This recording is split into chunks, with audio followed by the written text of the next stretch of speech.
the storylines like you and the athleticism. Ooh, nice. Very nice. Good choke slam. Yeah. I'm really looking forward to seeing to what next year is going to bring, because not only is SmackDown going to be in its first true next generation iteration, because it's going to be, speaking of a Tombstone, here it comes, but you're going to have SmackDown against TNA, the game, and the new Def Jam game coming out, Right. which is really more of a fighter, but it's kind of based in wrestling. Right. It'll be really interesting to see where they go. You got a 1, 2. 2. Wow. Tres. All right. That was easy. That was easy. Well, Well, he won the belt. there is the man. Contrary to what I think is going to happen, but there's the title. So far, every match that I think is who the outcome is going to go for, it hasn't gone for. So I'm either terrible at predicting who's going to win the pay-per-views or the game is. Well, we'll see. There's always outside factors that the game 14-0 sign in the background. Oh, sorry. That's very, Didn't mean to interrupt, but just want to point it out. Nope. That's fine. Wow, he's really happy he got that U.S. title.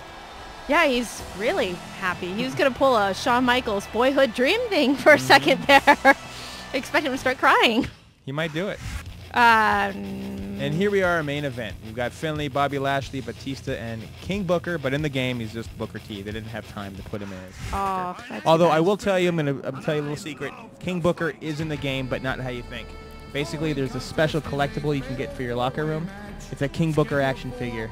So you can, it's true, you can unlock it and you can put it on one of your desk corners or some of the other areas within your customizable locker room.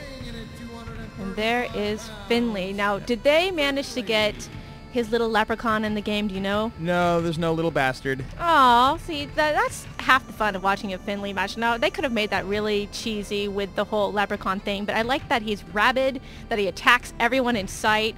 And then he's a star on Jackass. Well, I don't think it's the same guy, but still. No, it's not the same guy, No, but... But one of the little-known things about this game is that its cutoff date, I'm not at liberty to say exactly when it is, but it's a lot earlier than in other sports games. You know, a lot of sports games, you just use the same animations for characters. Right. Because, you know, a quarterback throws the football pretty similar to other quarterbacks. You can make a few tweaks here and there. Right. But in wrestling, you have to go in, you have to do the character models, you have to get all their signature moves, you have to mocap the new guys if you didn't have them the year before. There's a lot to do. So by the time they finalize the lineups and get all these guys ready to go so they know who to build and get ready, storylines are outdated usually by the time they even start production. I was just going to say, some of the wrestlers that will appear in this game are not with the WWE anymore, including Kid Cash. Right, and Kurt Angle. Kurt Angle's Angle. the big one, but he's still in the game. A lot of people are worried they're taking him out of the game. The version that we're running this pay-per-view on right now is close to final. It's as close to final as you can get before it's gold.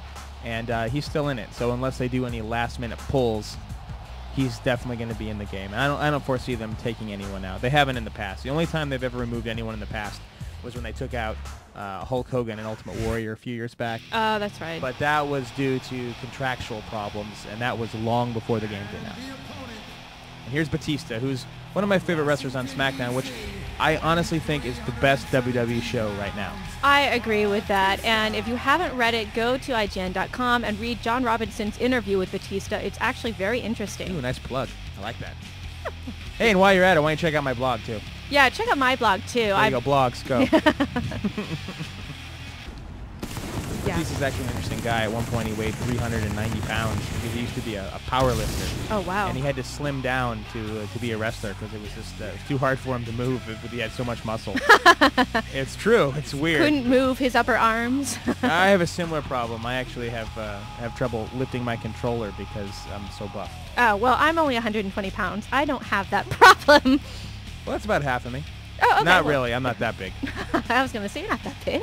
You're only 120 pounds?